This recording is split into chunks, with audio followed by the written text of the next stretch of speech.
Shalom, shalom. It's your boy War Dog Padak, bringing you another installment of the Couch Captivity Created. First and foremost, let's salute in Yahweh, Shema Mashiach, Yahweh Shai, Barakatham, Shalom, shalom. You know, today what we're going to get into is a certain quality, right? I would say a very important quality that you most definitely need in this walk, but specifically, in your growth into becoming a leader, or if you're in a leadership position, which is taking the initiative, right? What is taking the initiative? Being the first one to see something that can be wrong, or a specific move that you can make that will, help the body improve and grow in the spirit. And as soon as you see it, you're on it. You see what I'm saying? The first one to go do it, to where you might be held to a standard to where it's your responsibility, right? And you're accountable for yourself, so no one else, right, should call you out for it because you should already be on it. You see what I'm saying? That's what today's lesson is going to be about. For it because you should already be the initiative, right? So like for the background noise, we got a new IT guy today. He's, breaking in. He's doing good so far through the spirit. You know what I'm saying? Through the spirit. All right. So the first precept I'm going to pull is Baruch 4:28. Right? We're going to start off with that. Because before we take initiative in the truth, we had to take initiative to be in the truth, to take those steps, to follow the laws, statutes, and commandments, right? Everyone has a starting place. Everyone has a story of how they came into the truth. And everyone can recall those moments, right? And those decisions that they chose to do to lead them to where they're at in their walk today, right? Let's get that, Baruch 4:28. Come. This is the book of Baruch, chapter 4, verse 28. Shalom to the family in the chat, man. Shalom, shalom. Go ahead. Verse 28. For as it was your mind to go astray from God, so being returned, seek him 10 times more. In the world, it wouldn't be, like when we talk about the world, right? This conversation I have with my brethren. One thing I like to say is the world was easy mode. It's easy to be wicked. It doesn't, nothing's holding you back. Most of the time you have nothing to lose. It's just on impulse. It's like you're taking the initiative to do wickedness or whatever it is that pleased you in the flesh, right? So our minds being astray in the world, when we gained the knowledge of the truth, right, and took our steps we needed to get further in our walk, you had to have taken some type of initiative in those steps to get to where you needed to get to, right? Because that same energy that you outputted in the world to be wicked, you should multiply that energy, right, when you're making moves in this truth, right? Seek out the Lord 10 times more. You see what I'm saying? Work ethic. It's all about your work ethic. Diligence, right?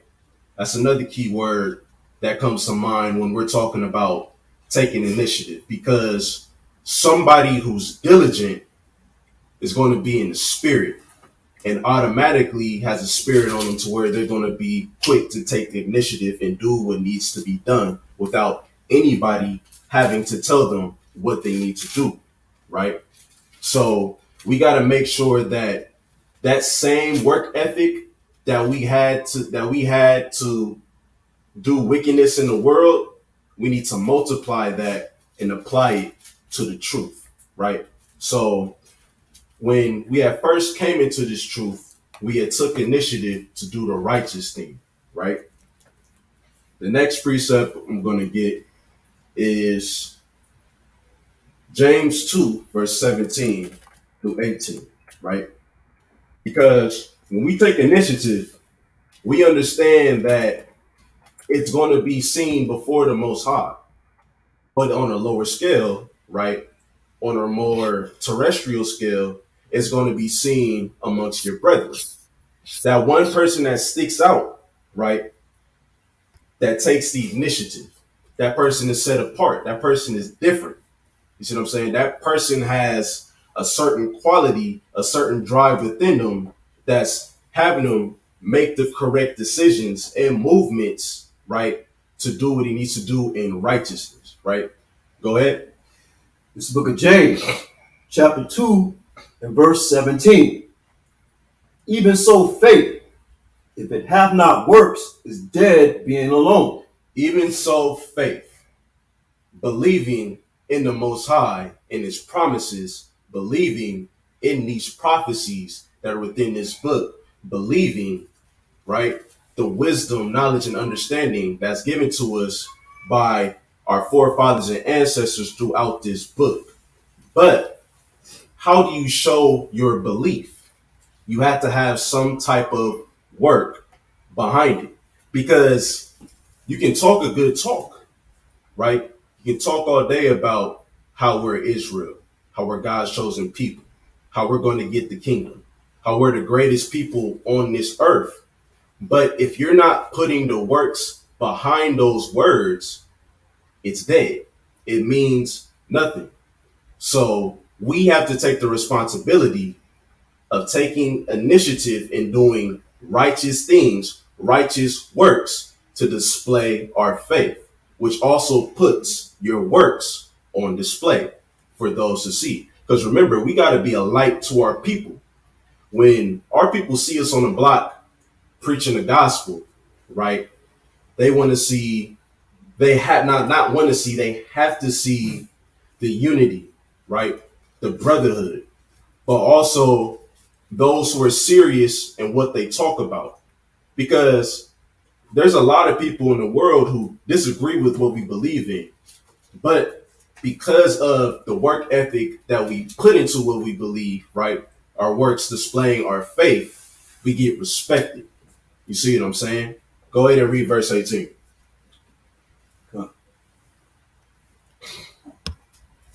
This is the book of James, chapter 2, and verse 18.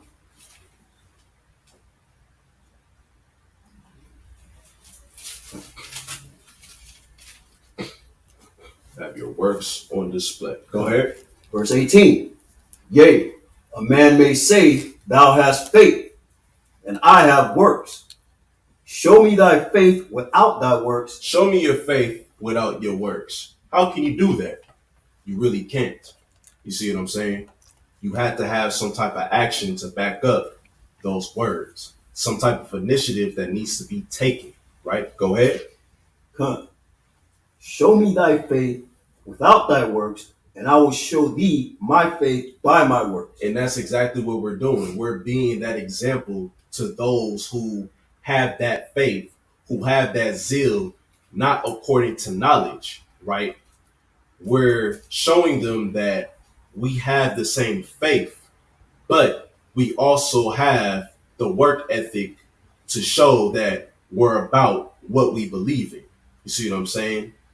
And it takes someone who has the initiative to be a leader, to be an example, right? To make his body a living sacrifice for his people.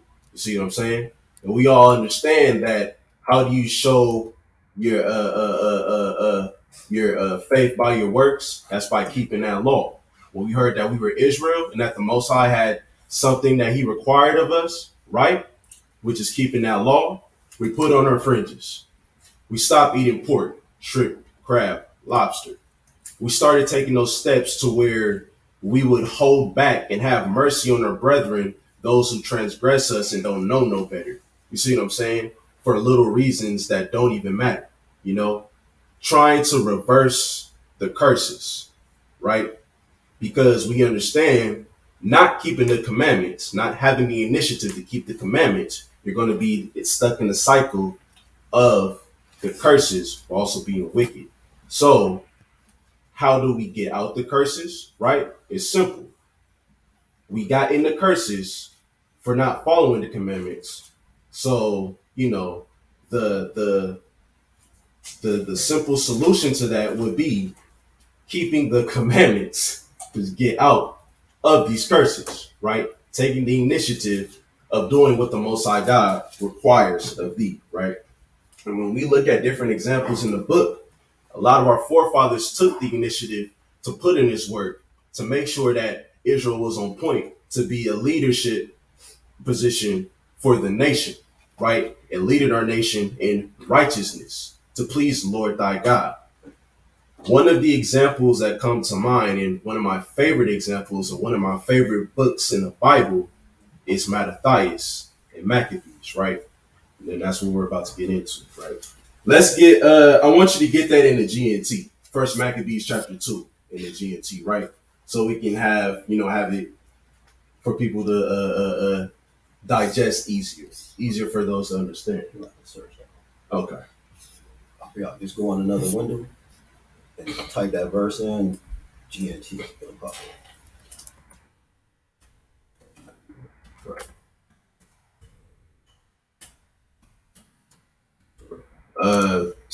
Chapter 2 from the top. First Maccabees 2 GNT. Yeah. That's one. Yeah, type in 2. You're on chapter 1. I should be able to go to the next chapter, right? It might not be like the app. Yeah, just put 2 instead of 1. Bear with us, y'all. Bear with us, y'all. You know what I'm saying? Yeah. There we go. All right. Let's start from the top.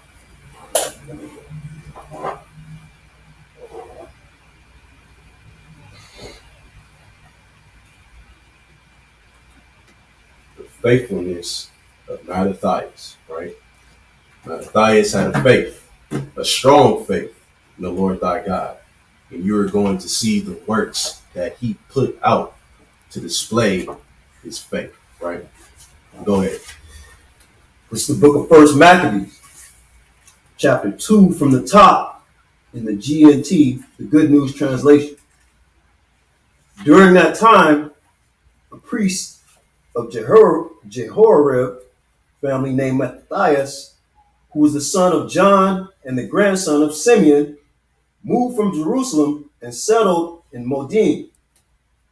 Matthias had 5 sons: John, also called Gadai; Simon, also called Thasai; Judas, also called Maccabeus; Eleazar, also called Abiram; and Jonathan, also called Apphus.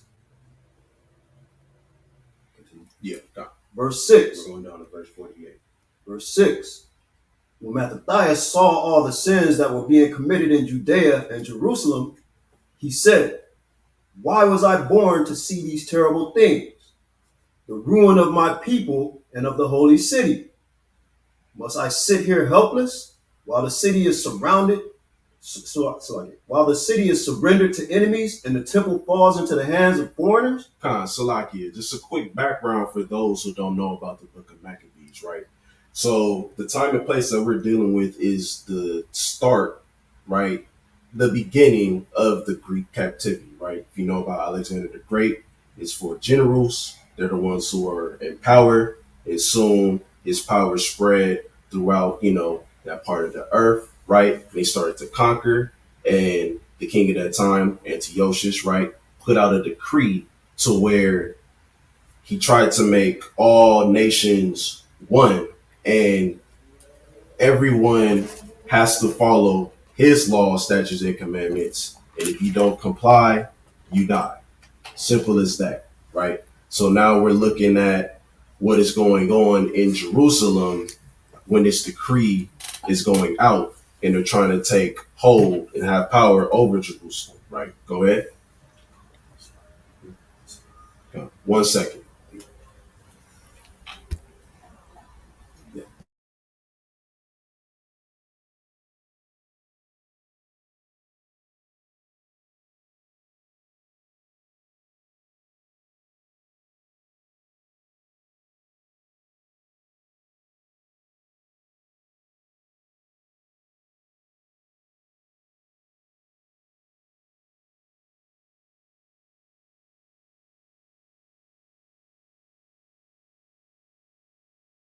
You. Come. All right. Let's continue. Come. It's the book of First Maccabees, chapter 2, continuing with verse 8. The temple is like someone without honor. Its splendid furnishings have been carried away as loot. Our children have been killed in the streets, and their young men by the sword of the enemy. Every nation in the world has occupied the city and robbed her of her possessions. Verse 11.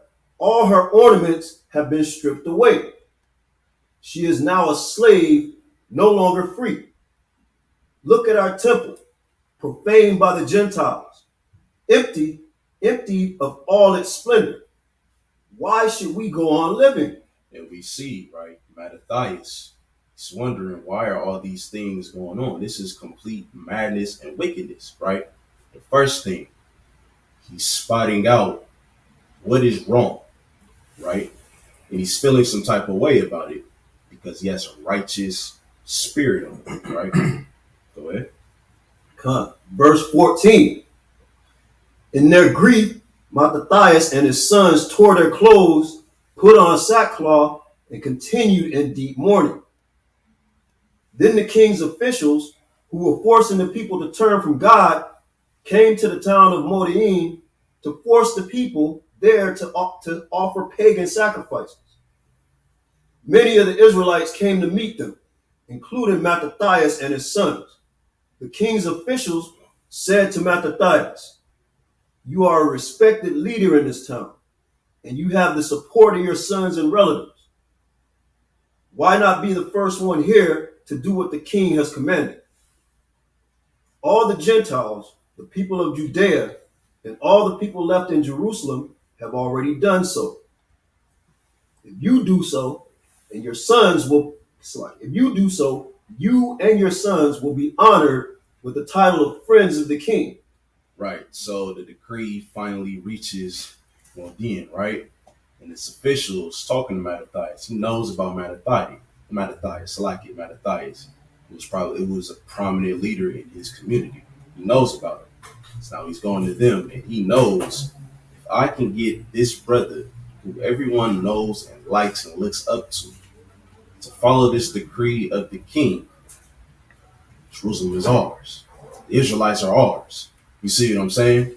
So now he's giving him a gift that will destroy the heart, right? Basically, having him being a close friend of the king.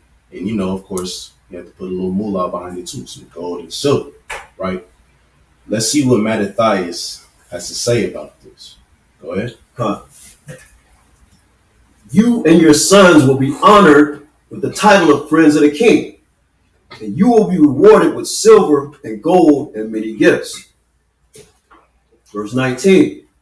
Mattathias answered in a loud voice, "I don't care if every Gentile in his empire has obeyed the king and yielded to the command to abandon the religion of his ancestors." Listen, I don't give a damn if everybody else is being wicked.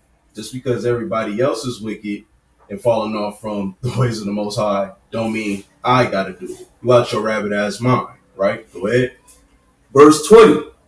My children, my relatives, and I will continue to keep the covenant that God made with our ancestors. We're going to keep these laws.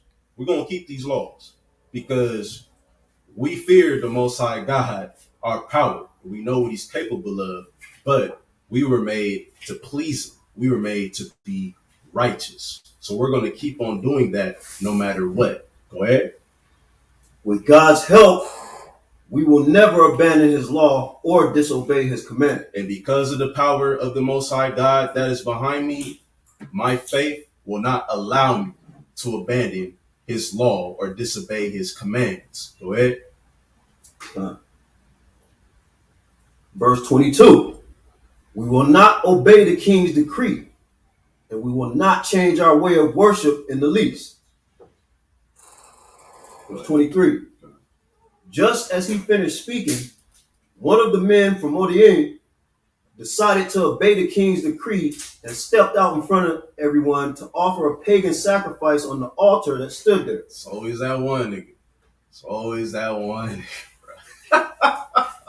Just got to step out the crowd and be like, I mean, saying sounds pretty good. You know, see what he's talking about. Here, take a sacrifice. Huh? Go ahead. Verse 24. When Mattathias saw him, he became angry enough to do what had to be done. Really, bro, after I just gave that powerful speech about us not falling from the laws of the Most High God, you know what? Go ahead. Shaken with rage, he ran forward and killed the man right there on the altar. He off them. You know what I mean? He off them. They weren't playing, man. Get with the program or get down. Get laid down. You see what I'm saying? Mattathias was a zealot. You see what I'm saying? He was not playing when it came to doing the right thing, which is keeping the laws, statutes, and commandments and the faith until death.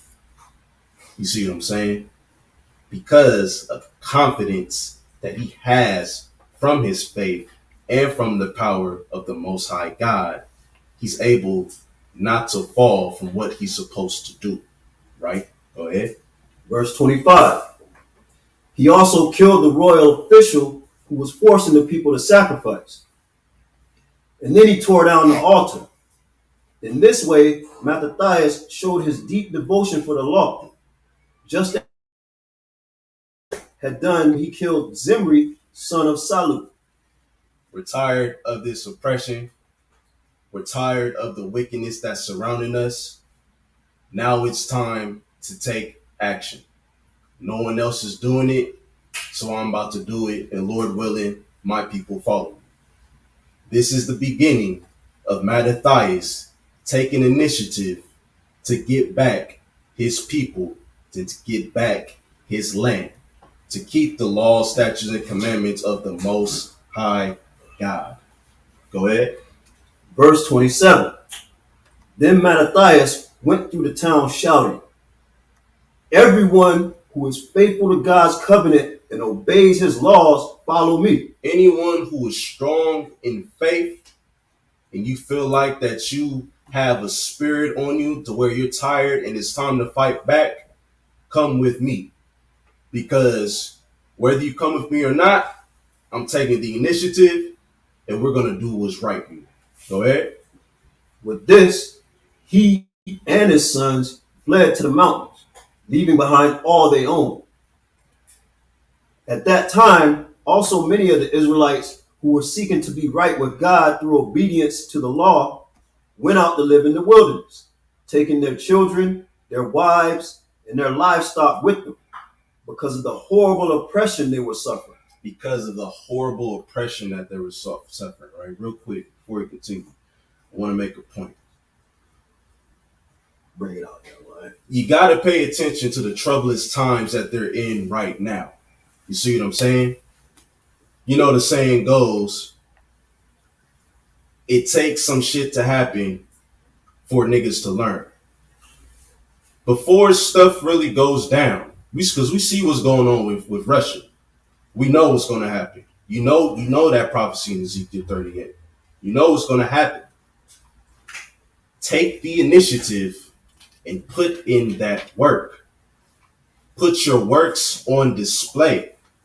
Those who are out there laboring, those who haven't got up and out there yet and started laboring, keeping your laws, statutes, and commandments. Because the end draweth nigh. Don't be that dude who's going to wait for shit to happen just to get up and do something about it. Do something about it now. Gain that drive now. Go do what you're supposed to do, what the Most High requires of you now. Take the initiative. We're not selected, and I don't know, you're pretty sub.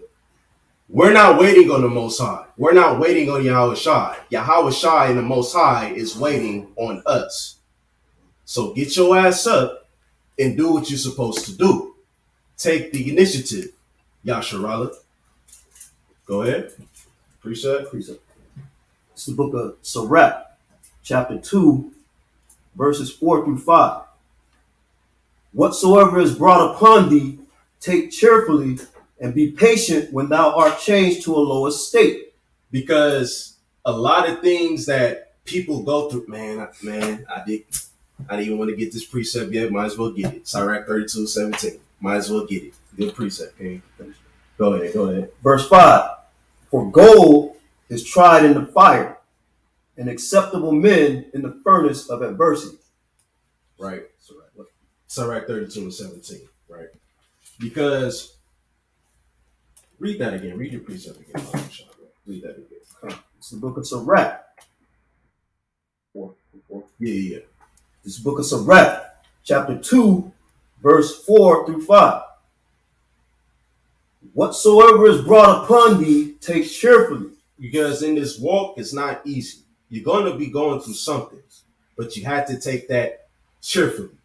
Because, like in Hebrews, it says, the Most High chastens who he loves, right? So going through those troublous times, we understand that this is the Most High loving us, the Most High building us up to become stronger. But you only become stronger if you take the initiative to get over whatever you're going through, to keep pushing forward, to take whatever you're going through cheerfully. Because at the end of the day, no matter what the Gentiles throw at us, no matter what wickedness the Gentiles try to force on us, I'm going to take to the chin, right? Because I understand that if I stay diligent, if I endure until the end, Lord willing, I'll get this kingdom. Lord willing, I'll get a position in the kingdom to be part of that government, right? So whatever is thrown at my way, I will take cheerfully. And I will take the initiative to do what I need to do to get through my problems, right? Go ahead.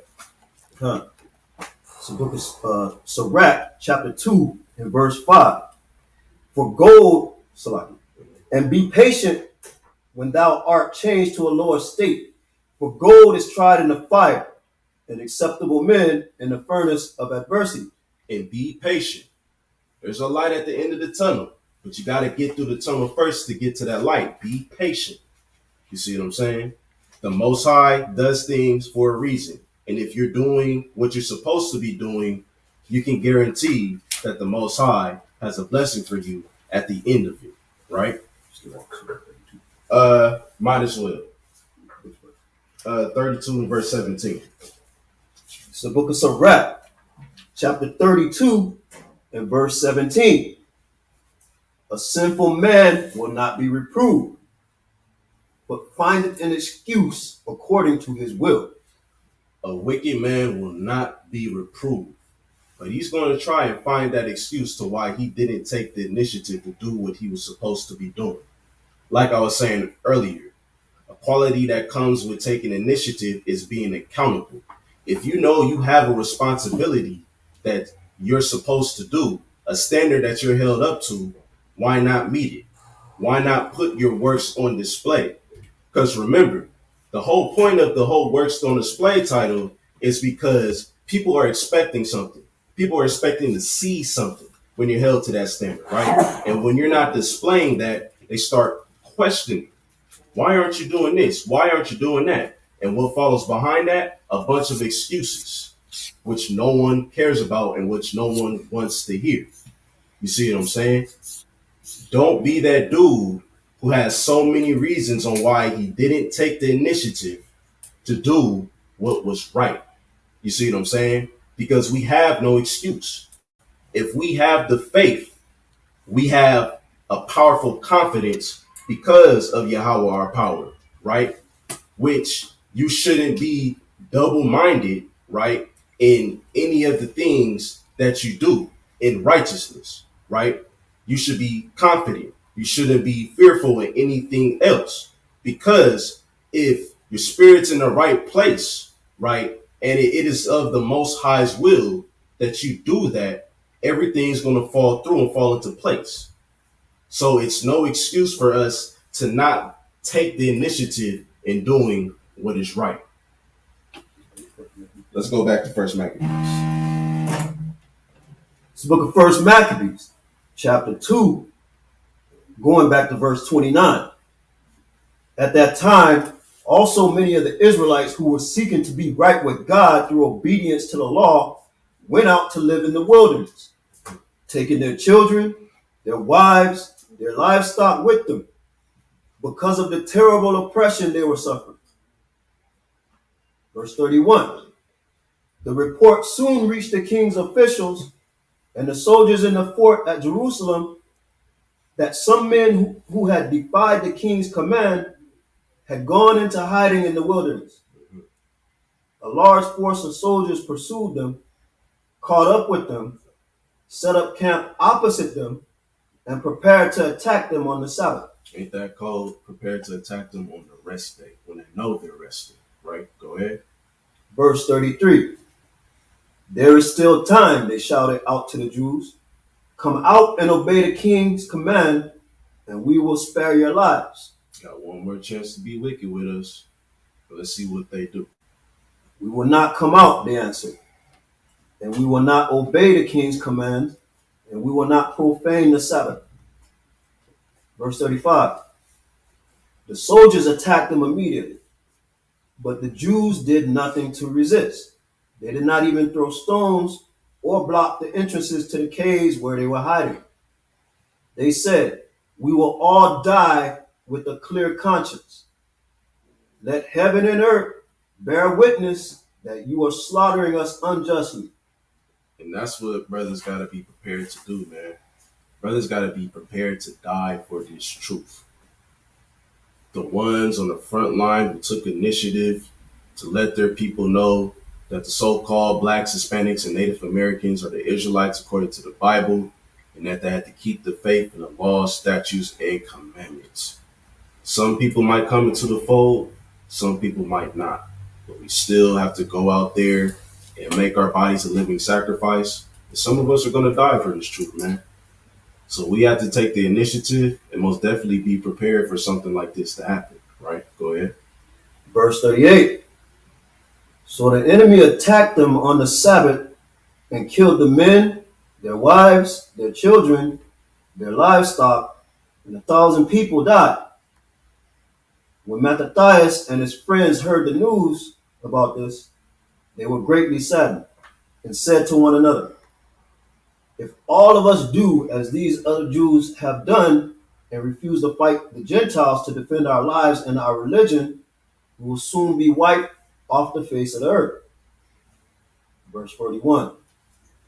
On that day, they decided that if anyone attacked them on the Sabbath, they would defend themselves. So from now on, after hearing about what happened to their brethren on the other side, they said, whenever the Gentiles come against us, we're going to fight back. Go ahead. So that they would not all die as other Jews had died in the caves. Verse 42. Then Mattathias and his friends were joined by a group of devout and patriotic Jews, the strongest and bravest men in Israel. Ready to defend their people, man. Go ahead. Who had all volunteered to defend the law. Mm-hmm. In addition, everyone who was fleeing from the persecution joined them and strengthened their forces. Now that they had had an army, they gave vent to their anger by attacking the renegade Jews. First, they went against the traitors, right? The sellouts. Go ahead. Those who escaped were forced to flee to the Gentiles for safety. Mattathias and his friends went everywhere, tearing down the pagan altars and circumcising by force every uncircumcised boy they found within the borders of Israel. They were also successful in hunting down the arrogant Gentile officials. Verse 48. They rescued the law of Moses from the Gentiles and their kings and broke the power of the wicked king Antiochus. All it took was one man to take the initiative to defend his faith, to defend his people. And any brother that had a spirit like him was right behind them to go and do it. And through Yahweh their power, they took down the Gentiles and redeemed what was theirs in righteousness. Mattathias took the initiative because he understood that no matter what, a certain sect of those Jews were willing to die for this thing, man. But he knew that they would go extinct. They would fight back. So he took the initiative to gather his fellow brethren and started fighting back, man. And they started winning all the way to his death and passed it down to his sons. They started winning these battles, all because of the initiative that he took to do what was right. You see what I'm saying? Unto death. And that is something that is an example that we all need to be following. We constantly need to reflect and check ourselves and check our spirits to make sure that we're walking in the right movement, man, because at the end of the day, we got to be so precise and concise to make sure that the Lord is really dealing with us in the spirit to go and do these things. Go ahead. Come. This is the book of 1 Peter. Slaki, book of 2 Peter, chapter 1, verse 10. Wherefore the rather, brethren, give diligence to make your calling and election sure. Put in that word. Give diligence. Be serious about this walk to make your election sure. You should be doing anything in your power, seeking the Lord 10 times more, right? To make your calling to election sure. Give it your best shot. And Lord willing, you get beamed up. You see what I'm saying? Is there more on that? Look, Go ahead. I'll repeat it from the top. It's the book of 2 Peter, chapter 1, verse 10. Wherefore the rather, brethren, give diligence to make your calling and election sure. For if ye do these things, ye shall never fail. God. And we will never fall. We will never fail. As long as we keep the faith and keep doing what is required of us, right? Give me 1 Chronicles chapter 22, start from verse 11. Because a big part of having that quality of taking initiative, you got to have good faith, right? Go ahead. Hey, come far. 1 Chronicles 2. 22, verse 11. It's the book of 1 Chronicles, chapter 22, and verse 11. Now, my son, the Lord be with thee, and prosper thou, and build the house of the Lord thy God, as he hath said of thee. Verse 12. Only the Lord give thee wisdom and understanding, and give thee charge concerning Israel, that thou mayest keep the law of the Lord thy God. Right. Keep going. Verse 13. Then thou shalt prosper. And go ahead. Then shalt thou prosper if thou takest heed to fulfill the statutes and judgments with the Lord, which the Lord charged Moses with concerning Israel. Be strong and of good courage, dread not, nor be dismayed. Right. What this is going into, these 3 verses right here, it's about how your faith should be giving you that strong spiritual confidence, right? Because he said, then shalt thou prosper, right? Go back to the verse, Barbara Shaw. I can see it. He said, then shalt thou prosper, heed to fulfill the statutes and judgments, right? Which the Most High God gave to Moses concerning Israel, right? We have to be strong in the spirit, right? We have to be of good courage, right? Enduring, dreading not, taking what we go through cheerfully, and be not dismayed, and stay steady on this walk, man. And through that, the Most High God will give us wisdom and understanding, and we'll be able to take charge and be leaders in Yasharala, right? Be able to lead our people to come back to the laws, statutes, and commandments, taking that initiative to put in that work so your works can be on display for the lost sheep to see and come back to that fold, man. You having that strong faith is going to give you strong confidence for you to do those things, right, in the faith, right? Going out on flyer missions, going and starting that camp. You see what I'm saying?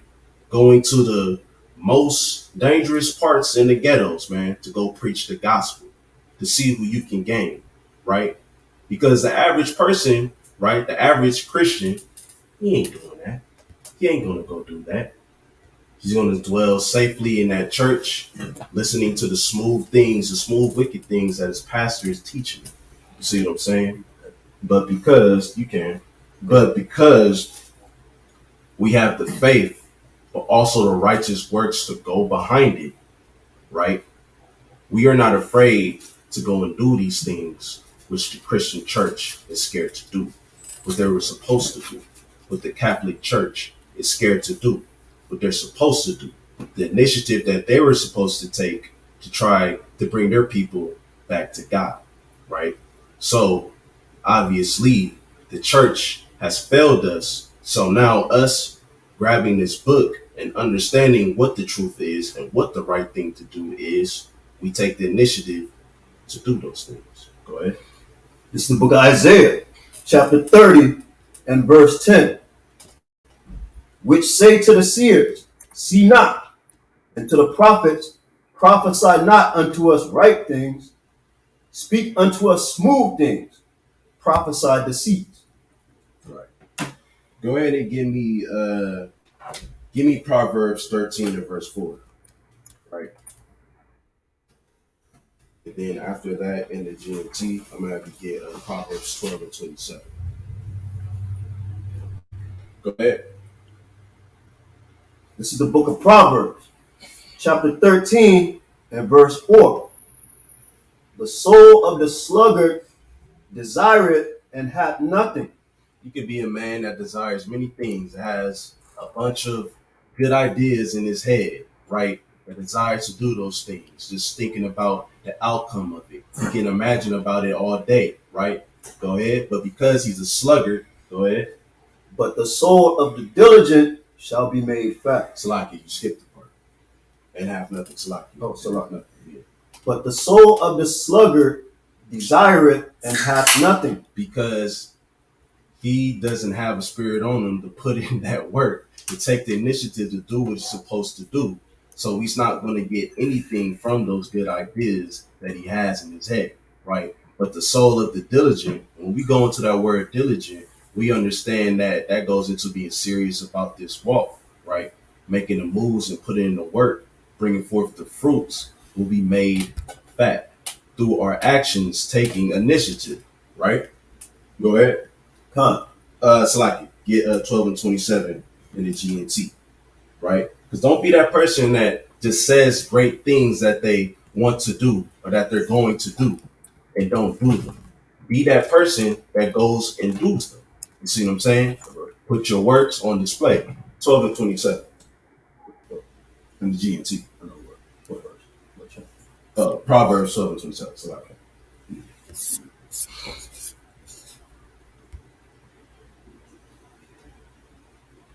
Shalom, Baltimore. Shalom. Shalom. Got be more notes? Yes, sir. Yeah, that's what's up. Shalom, Maki. 12 and 24. 27. Salaki. 27. Yeah.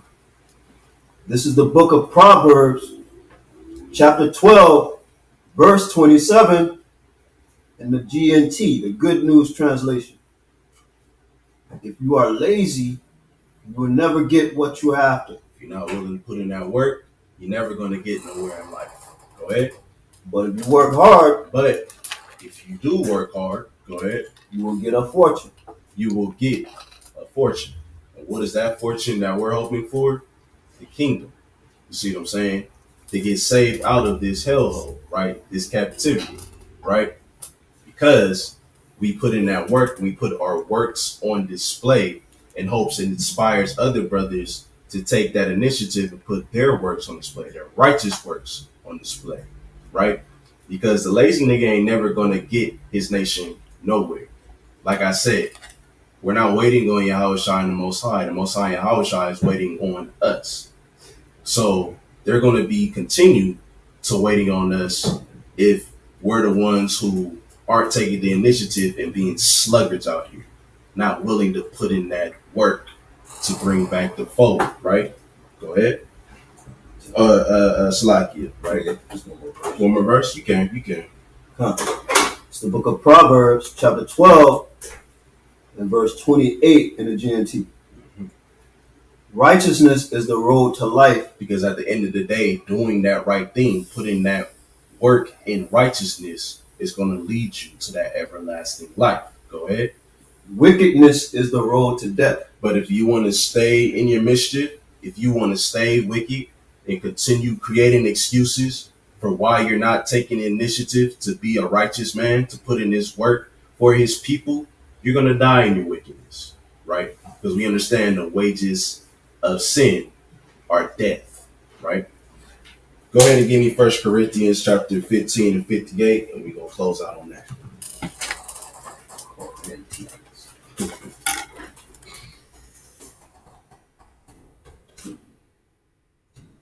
Yeah, kind of 15 and 58. The book of 1 Corinthians, chapter 15 and verse 58. Therefore, my beloved brethren, be ye steadfast, unmovable, always abounding in the work of the Lord. So when we're abounding in the work of the Lord and taking the initiative to do what's required of us, we have to make sure that we are steadfast, right? We have to make sure that we're pillars of the community, strong pillars of the community. Because the thing about a pillar, right, it's a strong foundation that's not going to be able to move. It's going to be able to stay there and uphold his people, right? Go ahead. Oh, but remember, you got to always be abounding in the work of the Lord, man. Make everything that you do in your day-to-day life while you're breathing for the Most High God. So at the end of the day, the Most High God owns you, Israel. The Most High God owns you, so-called black man. The Most High God owns you, so-called Hispanic man. The Most High God owns you, so-called Native American man. See what I'm saying? So why not please the Most High, the one who created us, the one who's allowing you to live and even giving you the wisdom, knowledge, and understanding of his righteousness. You see what I'm saying? Let's please him. Let's take the initiative and do what he wants us to do, right? Go ahead.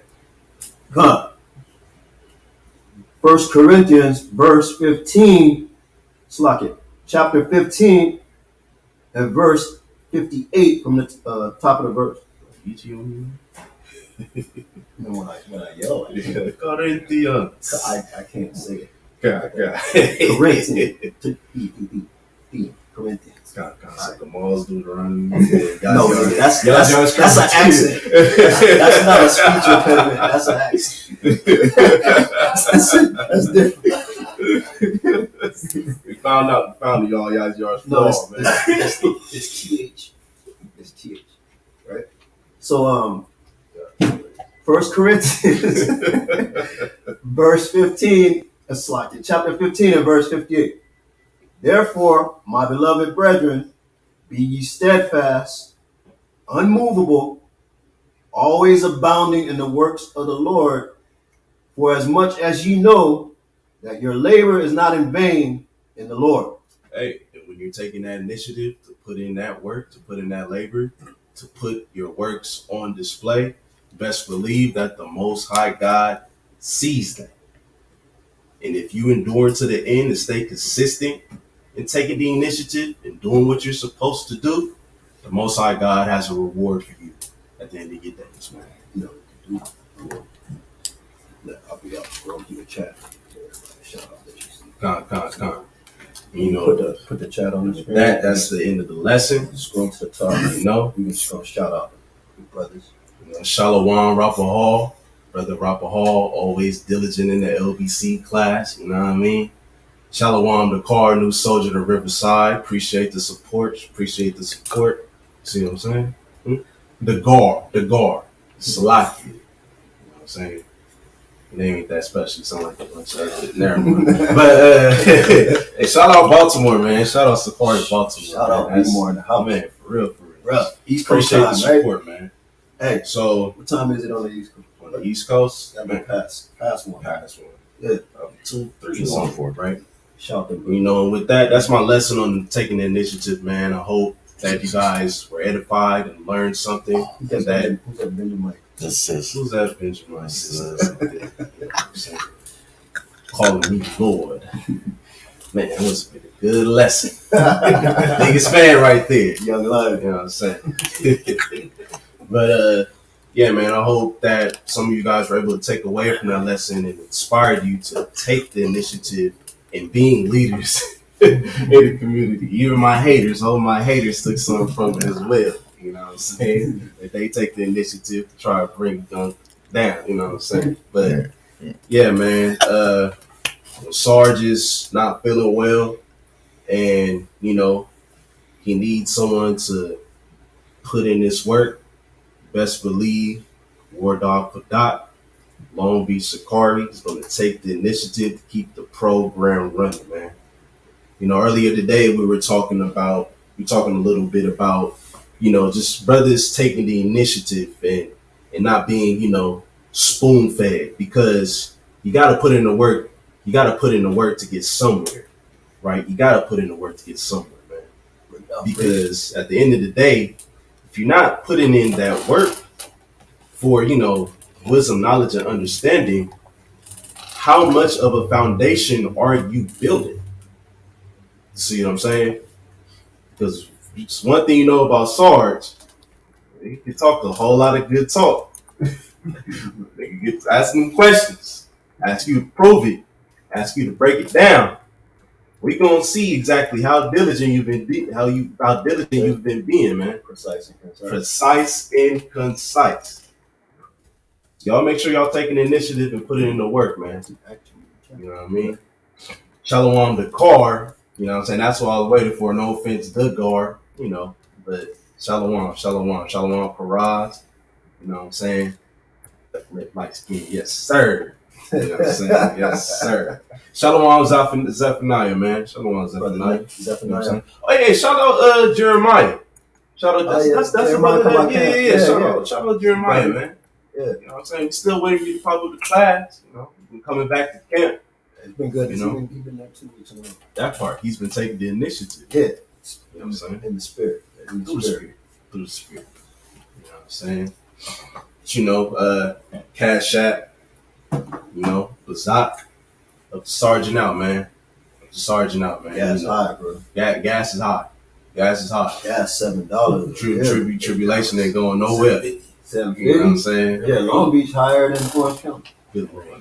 Crazy. Shalom Quadash, you know what I'm saying? Shalom, I'm glad that it's good to see that brother in the chat, man. He on the road. You know what I'm saying? He could have fell asleep and, right? You know, not his cramp, but you know. Yeah, man. Cash App at the bottom. You know, go ahead and get yourself a children's Bible from Deacon SICARRI right here. Yeah, still got a little. I don't know whose this is. He hasn't been using it. It's a little dust stony. But The little boys have been over there. you know what I mean? the curses. The curses. The curses. Hey, that's brother Dakar with the Yes, you know, Quadash SICARRI with the Quadash staffs. He also makes tassels for brothers too. You know, we also got another brother Dakar. He makes tassels too as well. You know, to support the Akim.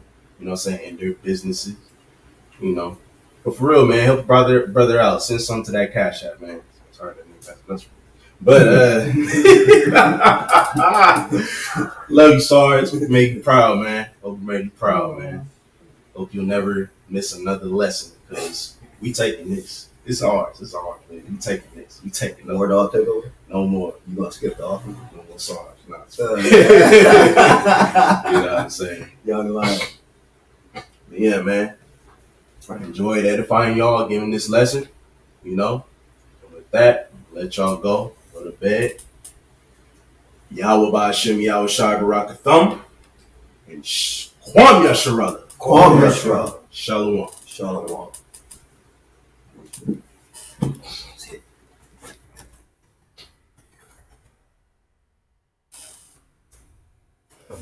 indirect.